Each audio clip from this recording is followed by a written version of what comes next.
A gente entrevista agora Jair Bolsonaro, presidente do Brasil entre 2019 e 2022. Muito obrigada por me receber aqui na sede do PL, em Brasília. Eu já começo te perguntando sobre a eleição de Donald Trump. O senhor acompanhou os discursos, o senhor tem acompanhado também, acompanhou a campanha, não pôde ir pessoalmente, mas qual a sua avaliação sobre as medidas e falas iniciais do presidente dos Estados Unidos? Primeiro, por 2 anos, eu fui presidente aqui e Trump lá. Tivemos um excelente relacionamento. Muitas medidas, sinalização da nossa parte, como, por exemplo, isentamos de visto o americano para vir para cá como turista. Ele nos deu a condição de grande aliado extra-OTAN, permitindo que as Forças Armadas adquirissem tecnologia e armamento de forma mais rápida e barata. Ele teve um problema lá com etanol, muito longa história, de milho, pediu um socorro nosso, resolvi. Depois tive um problema com aço com ele, resolveu também. E conversamos muito particularmente, né? Uma das conversas que mais acalorada era sobre como resolver a questão da Venezuela. Bem, ficou para trás, pandemia, a não reeleição dele, e depois, agora, torci muito pela eleição dele. Estive por 3 meses nos Estados Unidos, né? De janeiro a março de 23.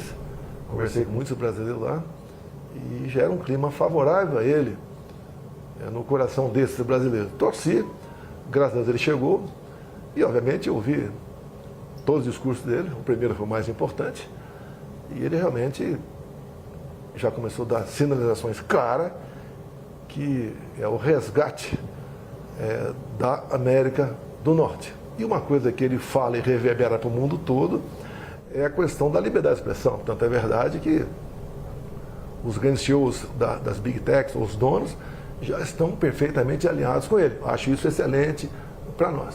Então, muita sinalização. Por exemplo, uma coisa que, quando ele falou que vai voltar a explorar petróleo, vai voltar a perfurar. Um problema para o Brasil. Nós exportamos petróleo para os Estados Unidos e importamos diesel. Ou seja, a gente não pode aqui ficar de costa, né, fingindo que não existe a margem equatorial para a gente explorar petróleo, ali próximo do Suriname e da Guiana. Entre outras coisas positivas, né, ele botou um fim na agenda woke. Eu digo que eu lutava contra essa agenda antes dela existir. Nós somos iguais, ninguém interessa o que, com a minha vida particular ou a tua, né? Somos iguais. E acaba com essa discriminação. Já mandou cortar verbas para ONGs que mexam aqui no Brasil com as causas identitárias, entre ela a ideologia de gênero. Agora, realmente, né, é um discurso de se colocando no lugar dele, de se orgulhar. Gostaria, obviamente, de muita coisa fazer aqui no Brasil, caso tenha oportunidade, Deus me deu a oportunidade de voltar à presidência. No discurso dele, nos decretos que ele já assinou, ele tem uma agenda muito forte em relação à deportação em massa de imigrantes ilegais. E a gente sabe que tem cerca de 230 mil brasileiros indocumentados nos Estados Unidos.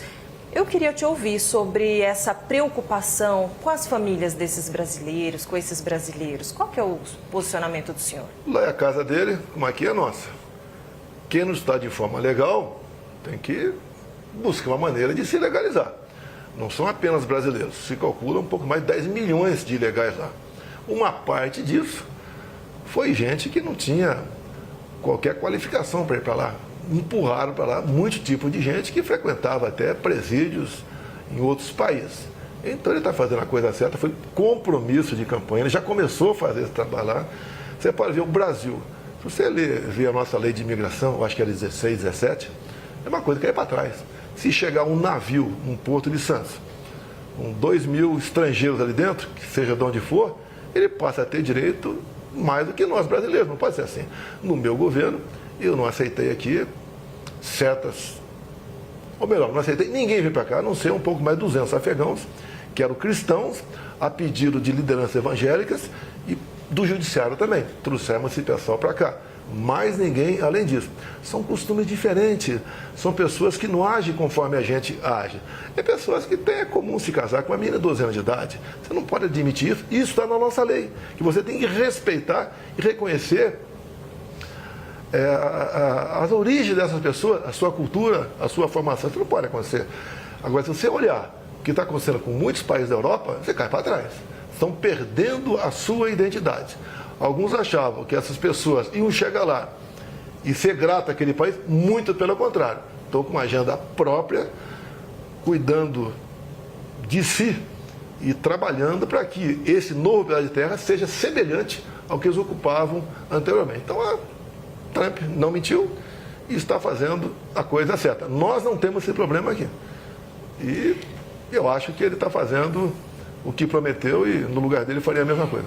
Eu tô te perguntando dos brasileiros especificamente, né? Porque a gente sabe que muita gente que saiu daqui para lá, porque estava numa condição econômica, social difícil, saíram fugidos, assim como, né, no sonho americano, tentando melhorar de vida, e aí o impacto, te pergunto por eles serem brasileiros, né, mas enfim, não, acho que... É regra do jogo, é a casa dele, ele faz as regras. Soberania, É né? a mesma coisa você, o que tu acha do MST que invadiu uma fazenda? É permanecer lá dentro ou não? Eles estão atrás de oportunidade, não tinham onde plantar. E o dono da fazenda, como é que fica? Então tem que ser dessa maneira, pô. Quem quer ir para lá, busque uma maneira legal de ir para lá, como temos muitos brasileiros de forma legal. Ó. E eu conversando com esses brasileiros lá atrás, eles eram também favoráveis a não deixar aquela fronteira aberta, em especial que o Biden deixou com o México. Olha, eu apurei e publiquei na CNN um movimento, né, que começou de aliados do senhor para pedir junto ao governo Trump algum tipo de resposta e para caçar o visto do ministro Alexandre de Moraes, o visto americano dele, de familiares dele. Queria saber qual a sua avaliação sobre essa medida. Como eu tenho uma passagem com o presidente, eu não vou dar palpite nem sugestão para o governo Trump. Tá? A decisão é dele. Tem parlamentares lá, sei disso, um pouco mais de 20 estiveram presentes agora, tratando desse assunto. Mas o americano, ele é muito rígido com quem viola direitos humanos. Se eu pegar você agora aqui, levar para um canto, deixar algumas horas confinada, isso é tortura. Quando você vê pessoas condenadas a 17 anos de cadeia, porque estavam com uma camisa verde e amarela e uma Bíblia embaixo do braço, isso é tortura. E muita coisa que já aconteceu lá é semelhante aqui. O próprio 6 de janeiro, o Capitólio, o nosso 8 de janeiro aqui. Lá no primeiro dia, um dos decretos foi anistiar em torno de 1.500 pessoas. Aqui eu espero que não precise chegar um presidente de direita para fazer isso, que o Congresso resolva esse problema agora.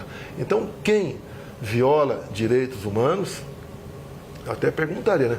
Houve alguma tentativa armada de mudar o Estado Democrático de Direito no Brasil? Não houve. E foram condenados por isso. Então, o americano, ele tem um carinho muito especial com as questões humanitárias. Tem uma coisa que é sagrada para eles, direitos humanos de verdade. Se eu te levar para um canto, deixar algumas horas confinado, isso é tortura. Eu vou ter uma punição drástica por parte aí da legislação e do povo americano. Eu te pergunto, essas pessoas estão sendo condenadas 14, 15, 17 anos de cadeia por estar com a camisa verde e amarela, uma Bíblia embaixo do braço, sem o devido processo legal. Não é uma tortura? Quem está à frente desses inquéritos, onde a mesma pessoa é tudo no inquérito? Ela tem agido corretamente ou não? Agora, isso extrapolou, porque se faz um paralelo com o Capitólio, 6 de janeiro, o nosso aqui. Houve excesso aqui? Uma parte depredou, se bem que tudo foi depredado antes do pessoal chegar lá. Parte das pessoas também entraram. Não houve individualização da pena. É justo, nós estamos vendo o jogo de futebol aqui, Palmeiras e Corinthians. Tem um quebra-pau do lado de lá, da arquibancada. E gente ferida. É justo o estádio todo ser punido por causa daquilo? E o senhor avalia que essa anistia, ela virá mesmo do Congresso Nacional? Porque o então presidente, ainda é presidente da Câmara, Arthur Lira, criou uma comissão para que esse assunto que continuasse sendo debatido, ou seja, jogar lá para frente esse assunto da anistia. O senhor acha que com uma eventual eleição de Hugo Mota na Câmara, esse assunto de fato vai andar? A gente espera que não precise eleger alguém de direita em 26 para 27 da anistia. aquela pessoa que comete um crime e está presa, tem um sentimento. Agora, quem está inocente lá dentro, tem uma senhora, jovem senhora de menos de 30 anos, que pintou lá de batom na estátua, com 2 filhos de 4, 5 anos de idade. Tem uma família enorme lá em Ji-Paraná, Rondônia, onde o marido foi condenado a 17 anos, está foragido, mas a mãe está lá com 6 filhos, o mais velho em torno de 10 anos, o mais novo de colo. Até tirei uma fotografia, fiz um vídeo com eles. É justo o que está acontecendo? E nós sabemos, né? Na verdade, o que é isso? É uma maneira de buscar eliminar a direita no Brasil. E você vê alguns por aí, importantes, pessoas importantes, né, de outro poder, falando abertamente, nós derrotamos o bolsonarismo.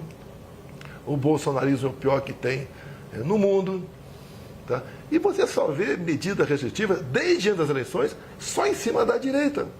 Quando você pega um grupo de empresários, 8, onde um dá um emoji positivo e entra no inquérito, um outro sofre duras sanções, tira uma página de 10 milhões de seguidores do ar para praticar minha campanha. É que parte desse expediente, né, ele foi em outro momento aplicado, menos em relação a redes sociais, porque não era tão ativo, mas o presidente Lula foi preso e dizia que era perseguido pela justiça, dizia que foi preso para impedir que não queriam que ele concorresse. Eu entendo assim esse posicionamento e essa sua indignação. Não estou chorando, não. Eu não sou o Lula, não. Lá tem corrupção. As pessoas foram delatadas, devolveram 5 bilhões de reais. As empresas assinaram a acordo de leniência na casa dos 15 bilhões de reais. Comigo não tem nada, não tem dinheiro na cueca, não tem conta esquisita lá fora, não tem corrupção em lugar nenhum. São teorias e são narrativas em cima de mim. Como a gente está falando, então, de justiça, depois a gente fala mais de política, que eu quero muito falar de 26, mas vamos falar desse assunto, então. Minha dúvida é a seguinte: pelo andar, né, dos acontecimentos, dos indiciamentos, o senhor acha que o senhor vai ser preso? Hoje em dia, qualquer um pode ser preso sem motivo nenhum. Como tinha gente que nem em Brasília estava e foi preso. Está na mão de uma pessoa decidir o futuro de qualquer um. Botar numa preventiva quanto tempo ele assim entender. E você viu, uma Folha de São Paulo fez a matéria, né, de um juiz lá do senhor Alexandre Moraes conversando com o chefe do comitê lá de combate à desinformação. Olha, o ministro pediu isso, pediu aquilo, faça o relatório como ele está desejando. O ministro quer o Eduardo Bolsonaro. Use a sua criatividade. Só isso na Lava Jato teria sido anulado há muito tempo. É justa a possível punição para cima de mim? Que golpe! Que golpe! Mas, independentemente da sua avaliação de ser justo ou não, o senhor acha que pode vir Qualquer um pode ser preso a qualquer momento. Entendi. O Braga Neto está preso, segundo a gente vê lá nos autos, né? Por ter conversado com o pai do Coronel Cid 1 ano antes. E o inquérito já tinha sido feita a denúncia, entregue para o Supremo. Não tinha como ele ser preso por obstrução da justiça. Não tem como. É igual o Felipe G. Martins. Ele não foi para os Estados Unidos. Ficou quase 1 ano preso. E agora, para me negar meu passaporte, está lá na peça do senhor Alexandre Moraes que eu poderia fugir do Brasil, como o Felipe Martins fez em 2022 no meu avião. Ele não entrou no meu avião. Ponto final. Decide, não quero dar, não dou e tudo bem. Outra, onde é o meu fórum? É o Supremo ou é a primeira instância? Onde é o fórum das pessoas que foram presas agora aí? É a primeira instância, não é a última instância. Se isso acontecer, né, na sua avaliação, o senhor ser preso injustamente, o que vai acontecer? Eu vou para a cadeia, eu não vou sair do Brasil. Eu não vou fugir do Brasil. Eu podia ter ficado lá quando fui para os Estados Unidos. Quando eu fui na pós do Milei, poderia ter ficado. Vim para cá, sabendo de todos os riscos que estão ocorrendo. Lógico, vai ter uma repercussão no mundo todo, que quando você prende um ex-presidente, o pessoal quer saber qual o motivo. Olha, o mundo hoje, grande parte, já sabe o que está acontecendo no Brasil. Mas o senhor acha que poderia acontecer uma comoção social? Não vou sugerir nada, nem propor, nem achar. Agora, uma tremenda injustiça, como está sendo feita com essas pessoas, bem como com os investigados junto comigo, acusado de tentativa de golpe. Você pode ver. Em 22, acabou as eleições, o Valdemar da Costa Neto deu uma procuração para o advogado questionar algumas coisas por ocasião das eleições. Por causa disso, o Valdemar entrou no inquérito dos atos antidemocráticos, porque você não pode duvidar das eleições. Agora, você não pode duvidar em 22, porque em 18 duvidaram da minha. Em 18, acabou as eleições, chegou um papel muito bem escrito no TSE, e 2, 3 dias depois das eleições foi aberto o inquérito, instalado o inquérito 1361. Esse inquérito ostensivo. Então conta, o que tem nesse inquérito? Não vou te contar. Tem falado inquérito tanto desse ostensivo. Conta pra inquérito gente. ostensivo. Ou seja, mas o quê? Questiona a sua eleição? Esse inquérito nós tomamos conhecimento em 21. Tá? E tomamos conhecimento como? Por ocasião de uma proposta de emenda à Constituição da deputada Bia Kiss, voto impresso. Alguém levantou esse inquérito por unanimidade. Os parlamentares votaram para ir junto à PF e conseguir esse inquérito. O inquérito chegou. Ostensivo, todo mundo teve acesso. Eu tive acesso. E quando eu mostrei esse inquérito para os embaixadores, no dia seguinte, alguém do TSE classificou esse inquérito como confidencial. Ou seja, nós temos aqui as apurações, tudo é secreto. Meu advogado não tem acesso ainda a tal da minuta de golpe. Não teve acesso ainda à delação que está lá. Ninguém tem acesso. É porque ainda está... Não, mas se ainda está, por que a denúncia? 2 anos conseguiu levantar quem estaria na frente desse terrível golpe, que outro dia um colega de Israel até me disse, né? Que golpe é esse no Brasil que o Mossad não ficou sabendo? Uma piada. Que golpe é esse que me acusam, né? De eu estar lá em Orlando, da Disney, com o Mickey, o Pateta e o Pato Donald, programando um golpe aqui no Brasil. A PF chegou ao ponto de dizer que eu transferi meu dinheiro para os Estados Unidos, mais ou menos 800 mil reais, que eu transformei em dólar, para dar um golpe. Você vai dar um golpe com 800 mil reais? É que seria, pelo amor de Deus, seria para o senhor se manter lá enquanto o golpe estaria se alguém quiser dar um golpe, ele iria para qualquer outro. Que PF mequetrefe é essa, hein? Dos Estados Unidos? É o último país para você fazer um ato como esse.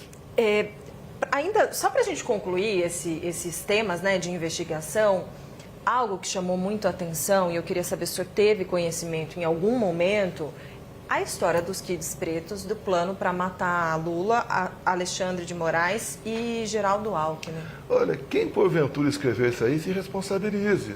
Então, o que eu vi na imprensa, isso está na conta do general Mário, né? Que, e lá, pelo que fiquei sabendo, não está o nome desses 3 lá. Dá a entender que seriam eles. Mas o senhor ficou decepcionado? É lógico, ninguém quer. Isso para mim é uma bravata.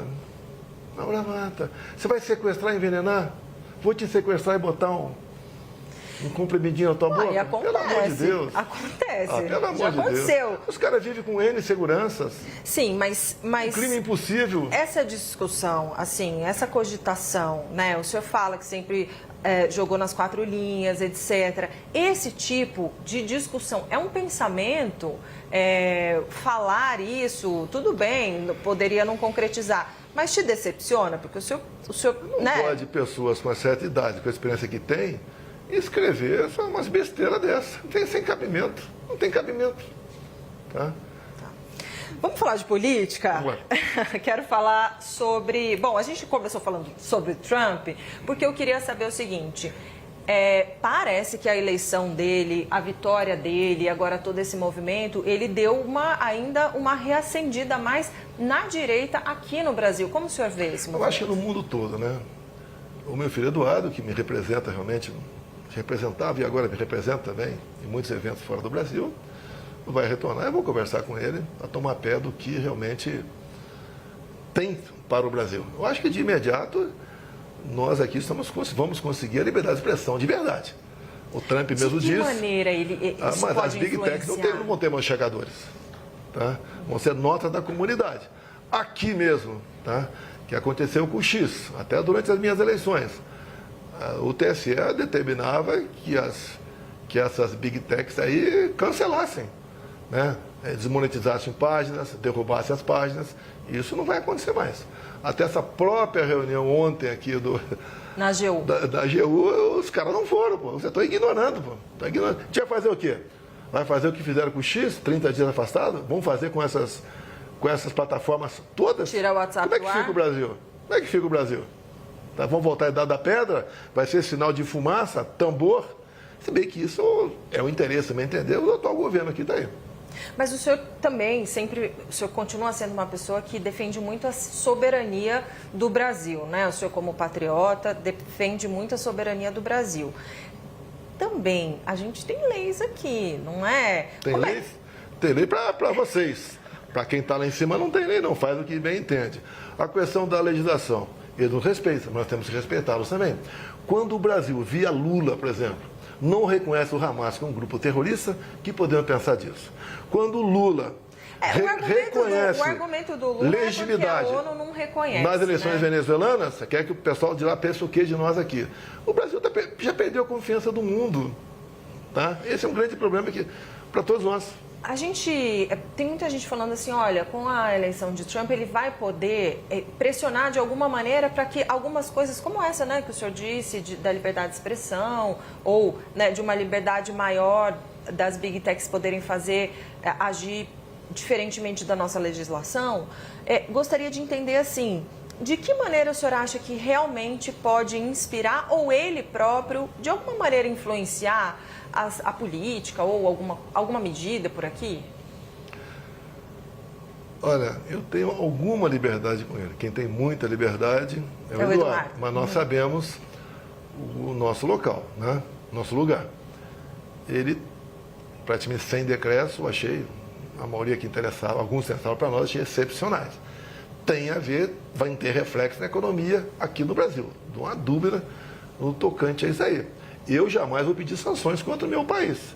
Mas, se o governo aqui não mudar, se aqui o lawfare não deixar de existir, vai ter problema aqui dentro. Pode ter certeza disso.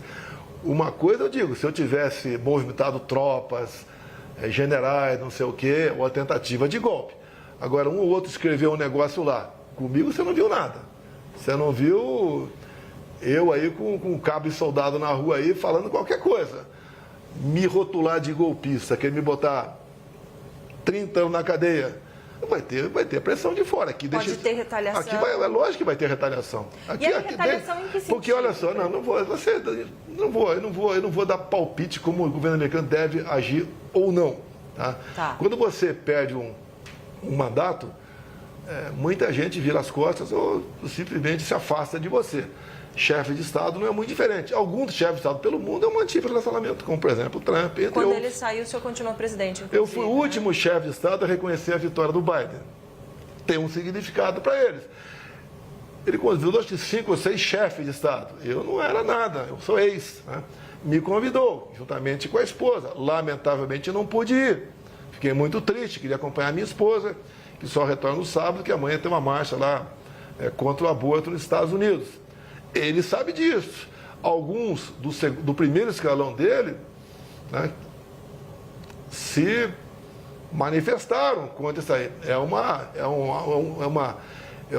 ação do governo brasileiro, porque tem influência dentro do Supremo, tem, tá certo? Que foi uma negativa para um convite de um chefe de Estado. Que eu acho até que a repercussão seria menor com a minha ida do que com a minha ausência. A minha esposa, dada a maneira de se comportar, ninguém pode negar o trabalho que ela fez enquanto primeira-dama aqui no Brasil, né? E também seu comportamento, não mandou ninguém para aquele lugar. Sempre, né? Ela teve repercussão lá. Conversou com algumas pessoas, que não é o caso aqui, mas todo mundo viu. E muitos ficaram sentidos do que aconteceu. Eu não estou condenando nada. O Lula conseguiu em 2018, após uma condenação em segunda instância, tá? Ir para a África, com 2 painéis. Um painel era unidos para erradicarmos a fome na África até 2025. Vai acabar com a fome da África esse ano. E o outro é juntos, combatendo de frente a corrupção. O cara condenado em segunda instância foi para a Etiópia, que acabou não indo por outro motivo. Mas o Supremo deu liberdade para ele. Como ele andou pelo mundo também, condenado em primeira instância, sem problema nenhum. Por que essa perseguição em cima de mim? Qual foi o meu ato que eu transgredi alguma coisa? Me responda, qual foi o ato? Você não acha? Aí tentou dar um golpe? Como é que tivesse tentado? O que é tentar dar um golpe? Mas é que tentar já é o crime, né? Por isso que... Ou tentar, vai, qual soldado saiu do quartel? Me aponta um. Bom, ainda falando... Do meu lado teve o próprio Zé Múcio, que houve tentativa de golpe. O Nelson Jobim, ex-ministro da Defesa, também falou que não houve, depois ele voltou atrás. O próprio Temer falou a mesma coisa. Aldo Rebelo falou a mesma coisa.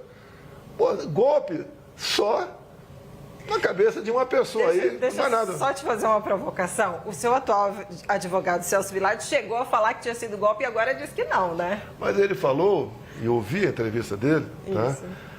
Com matéria que tinha na imprensa. Você não quer esperar uma imprensa isenta comigo. Entendi. Quando ele falou, quando eu tive acesso aos autos, pensei de maneira diferente e falou outras coisas que é privativo do advogado, né? Certo. Sobre nulidades, tá certo? Inconsistências. Sim, isso inclusive vai ser uma linha, quer dizer, vai continuar sendo uma linha de atuação, né? A questão das nulidades, enfim, que qualquer pessoa, se tiver nulidade, de fato, né, tem que apontar. Agora, falando de política, continuando a gente falando de política, quero falar sobre o cenário de 2026. Minha pergunta é, eu sei que o senhor não vai desistir de lutar até o último momento para se tornar elegível novamente e poder ser candidato à presidência. Isso é algo que o senhor sempre, né, deixa muito claro.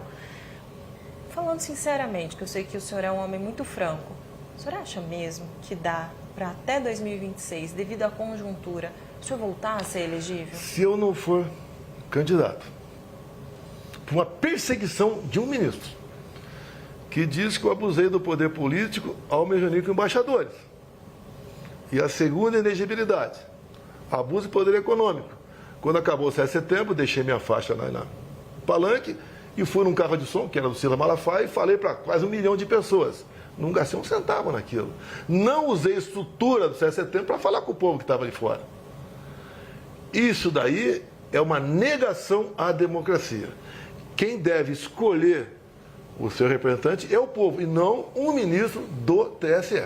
Então, sem a minha presença, é uma eleição parecida com a da Venezuela, onde a Maria Corina e o Capriles foram tornados inelegíveis por 15 anos com a acusação: atos antidemocráticos. Quais foram os atos antidemocráticos? Ocupar o carro de som e criticar o Maduro. E o Maduro, e lá, você só conseguiu descobrir, né, que houve fraude porque o Maduro aceitou há 2 anos, num acordo lá com os Estados Unidos e com a oposição, de ter o voto impresso. E ele riu, né, aceitou o voto impresso e afastou 2 pessoas por inelegibilidade. Já na Nicarágua, é um pouco mais sincero, lá o Ortega. Ele não afasta nem torna inelegível. Os 7 opositores estão na cadeia. Vamos fazer eleições sem oposição aqui no Brasil? Que sem eu na direita, hoje em dia, não é oposição. Por quê? Eu evito falar nomes, tá certo? Mas eu entendo que é um direito meu disputar a eleição. Eu fui caçado, perseguido o tempo todo. E o último ato dentro da justiça eleitoral foram as inelegibilidades. Mas por que o senhor acha que sem o senhor... Não, sem o senhor entendi. Não seria democrático. Mas por que sem o senhor não tem oposição? O senhor não acha que outras lideranças da direita ou figuras da direita também podem representar a oposição? Cita os nomes. O senhor quer que cite? Vai citando. Tá, vamos lá. Tarcísio de Freitas. Representaria a direita? É um excelente gestor, ninguém nega isso aí. Não, você tem que conversar com o povo, né? O que acha dele. Se ele está maduro para representar a direita ou não. Ronaldo Caiado. É um estado com pequena densidade eleitoral. Ele é muito bem avaliado lá, mas não sai de lá. Qualquer saída fora dele, né? Não tem aceitação, não tem nome. Romeu Zema. Bom administrador também, mas, no meu entender, conhecido mais em Minas Gerais ainda. Se você escolhe o estado do Nordeste, quiser ir comigo lá, você escolhe, a gente vai, você vai ver como o povo me trata. Pablo Marçal. Eu evito conversar sobre esse cara. Por quê? O cara está fora do Pará, não conversa com esse cara. Não. As medidas dele, eu não gosto do Boulos, mas aquele negócio do atestado falso, essa fake dele agora de conversar com o Trump e tinha sido um tempo atrás. Então você tem que ter autenticidade, transmitir realmente confiança à população, Então eu não vou discutir o Paulo Marçal, deixa ele para lá. Eu acolhi um tempo atrás, conversei com ele, ele saiu daqui, aqui eu conversei fora com ele, chegou na Câmara, mostrou a medalha, que tinha dado a medalha para ele, que eu estivesse apoiando ele para a Prefeitura de São Paulo. Não dá para conversar com uma pessoa que conversa contigo aqui, lá fora fala outro completamente diferente, né? Tem um baita no potencial, mas ele tem que se controlar. Não está confiável. Depende, pergunta para o povão aí. Não... Gustavo Lima. Conversei com ele um tempo atrás, no dia seguinte, ele viria ao Senado, no dia seguinte apareceu a candidatura dele para a presidência. Eu tirei o pé. Você precisa, né? Ele tem idade e tem popularidade. Tá? Do resto a gente não conhece, eu não conheço o resto dele. Então, vocês poderiam entrevistá-lo, né? Para saber do que ele pensa, o que ele pode fazer. É um nome, no meu entender, um excelente nome para o Senado, no meu entender. Para a presidência, não sei se está maduro para isso ainda. Ratinho Júnior. Me dou muito bem com ele. Tá? Pode ser um nome. Tá? Pode ser um nome para a direita, pode ser, mas me dou muito bem com ele, um bom gestor também. Mas eu digo, eu não trato desse assunto com ninguém. Até eu falei demais para você aqui. Tá? Tem só mais 2 nomes que eu quero pedir. Tá. Vai, você falou que eu podia pedir, então eu vou pedir mais 2 nomes. Um nome interessante. Flávio Bolsonaro. Olha, nasceu em 1981, né? Está com 44 anos, se não me engano, acho que é essa conta aqui. Um excelente nome, preparado, tá? Tem uma experiência, um bom articulador, é um baita do nome. Não é porque é meu filho, assim como o Eduardo também é uma pessoa madura, tá? Tem um vasto conhecimento de mundo, inclusive. Podem ser opções, o Flávio, o Eduardo, pode ser. Sim. Michele Bolsonaro. Eu converso com ela quando ela voltar, agora cheia de saudades, né? Está voltando nos Estados Unidos. Eu converso com ela. Eu sei que quando você faz pesquisa, eu vi na Paraná pesquisa, ela está sempre um pouquinho, quase a margem de erro com o Lula. Esse evento lá fora vai dar uma popularidade enorme para ela, tá? Aí eu tenho que conversar com ela, o que eu tenho conversado com ela, somos casados, né? Cada um tem sua vida. Não, você casou, você tem que dividir tudo, né? É o mingau ou a falta de alguma coisa, tudo, tá? Então não tenho problema nenhum, estou 17 anos casado com ela. Seria também um bom nome, tá certo? Com chance de chegar. Obviamente, ela me colocando como ministro-chefe da Casa Civil, pode ser. O senhor seria ministro da Casa Civil? Dela seria qualquer coisa, que ela mandasse ser, eu seria. Interessante. Bom, vamos lá. Em que momento o senhor, enfim, já tem uma estrada política, sei, né, a presidência também o amadureceu muito a entender a política sob uma outra perspectiva, né? Não só a perspectiva combativa que o senhor sempre teve, mas também uma outra política de diálogo, de articulação, de alianças com outros partidos, etc, etc. Minha pergunta é, qual é o momento certo para pensar em lançar um candidato da direita ungido pelo senhor? Só os 48 do segundo tempo. Eu vejo de vez em quando, vejo matéria da imprensa, né? Podia estar articulando, eu estou impedindo. Eu não estou impedindo ninguém. Quem quiser lançar candidato, fique à vontade. Eu digo uma coisa, se o João quer vir candidato, tá? Imagine se tornar inelegível assim como eu fui. Injustiça. Eu não tenho crime. Eu peguei o Brasil, o Temer deu uma arrumadinha no Brasil e nós resolvemos a economia mesmo com a pandemia, mesmo com a guerra. Fizemos coisa demais. Até o Bolsa Família, que era de 190, passamos para 600. Levamos água para o Nordeste. Você, em 2010, levava 100 dias para abrir uma empresa. Comigo, menos de 24 horas. Nós criamos o PIX, deu-se clima toda, foi no meu governo o PIX, depois do auxílio emergencial. Você não viu o caos do nosso governo, apesar da política do fica em casa, a economia te vê depois. Foi um bom governo? Foi. Você nunca viu um time de ministros como o meu. Deixa eu te perguntar. Bom, mas aí o senhor tem muito esse ponto, né? Só que na eleição passada o povo escolheu o Lula, né? Ou não? Olha, eu ando pelo Brasil, o povo me ama. Nem durante a campanha não arrastava ninguém por aí. houve uma campanha enorme contra mim. Por exemplo, o TSE botou o dedo na balança. Eu não podia falar que o Lula defendia aborto. Eu não podia mostrar o Lula lá na comunidade do Rio de Janeiro, ao lado de líderes comunitários que só foram eleitos graças à bênção do tráfico. Eu não podia falar do Lula que o cara roubava celular para tomar uma cervejinha. Eu não podia botar o Lula ao lado de Ortega, ou de Fidel Castro lá atrás, ou de Maduro agora. Eu não pude mostrar a imagem minha no enterro da Rainha Elizabeth. Eu não pude mostrar as imagens do 7 de setembro. O TSE fez uma campanha massiva para jovem tirar título de eleitor. Essa faixa etária, 3/4 votam no PT. Foram 4 milhões de jovens que tiraram o título. Eu, na reta final, tiraram de mim 1,5 milhão de inserções mentirosas, me acusaram até de pedófilo. Do pintou um clima, né, da história. Eu estava com 30 seguranças de assilo e motociclista. Pintou um clima, sempre usei esse tema aqui. Pintou um clima, eu vou lá conversar. Não vou nem entrar nessa história. Deixa eu te perguntar uma coisa. Ontem teve uma decisão do TCU em relação ao pé de meia, né? Como se fosse entendendo como se fosse uma pedalada. Já tem gente falando em impeachment do presidente Lula. Qual a sua avaliação sobre isso? Olha, quero me inteirar um pouco mais, mas pelo que tudo indica, sim. Eu já vi que alguns partidos, alguns parlamentares já estão protocolando pedindo de impeachment. Eu não quero tomar frente no primeiro momento. Você não tem que deixar o Lula sangrar para resolver em 26. Você tem que, se cometer um crime, tem que ser agora. O povo não pode sofrer mais 2 anos para, quem sabe, a direita chegar. Aí eu não quero chegar, ou alguém ligado a mim chegar à presidência, em cima do sofrimento do povo. Não posso admitir isso aí. Voltando à inelegibilidade. Por que a Dilma foi cassada e continua elegível?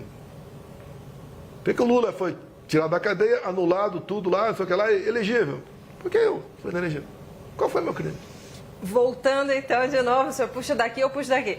Voltando então para a questão do impeachment. O senhor falou, né? Preciso me inteirar, num primeiro momento não quero encabeçar, mas o senhor teme, de alguma maneira, quando o senhor se inteirar, achar que de fato houve crime de responsabilidade? Se pintar um clima, estão na rua para impeachment. Só isso.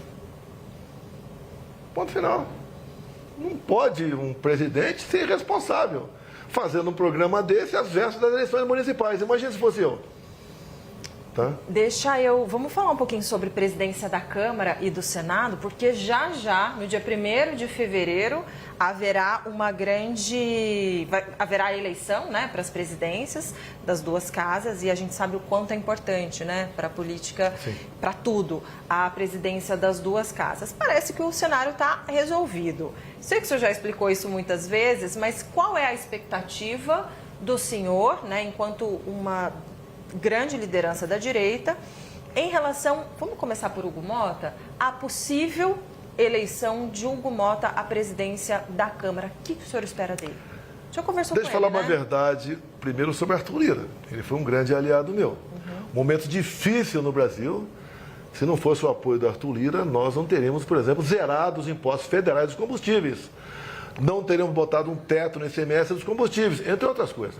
Então, o Lira foi um grande aliado nosso nessa política. Nós reduzimos brutalmente a carga tributária e passamos a arrecadar mais.